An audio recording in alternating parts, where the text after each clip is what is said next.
চাউমিনের জন্য এই যে এখানে সবজিগুলো কেটে নিয়েছি। এখানে আছে ফুলকপি, পেঁয়াজকলি, মটরশুঁটি, পেঁয়াজ, সমস্ত সবজি আছে। আর এখানে আমি ডিমের ভুজিয়াটা করে নিচ্ছি। তো এই যে দেখো এখানে অনেকগুলো সবজি কেটে নিয়েছি, সবজিগুলো এখন ভেজে নেব।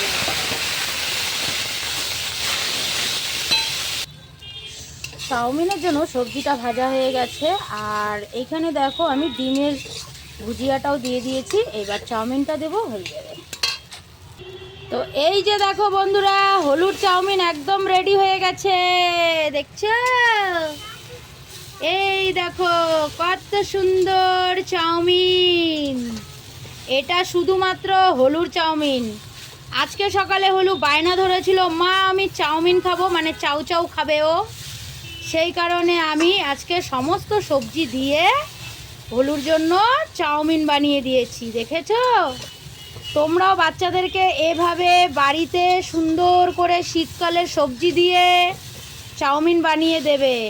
আমি কিন্তু হলুর জন্য চাউমিনটা বানিয়ে দিলাম। দেখো, কমেন্টে জানিও কেমন হয়েছে চাউমিনটা। চলো টাটা।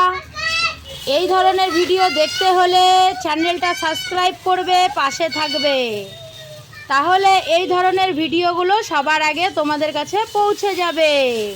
তো চলো বন্ধুরা, টাটা, দেখা হবে নেক্সট ভিডিওতে।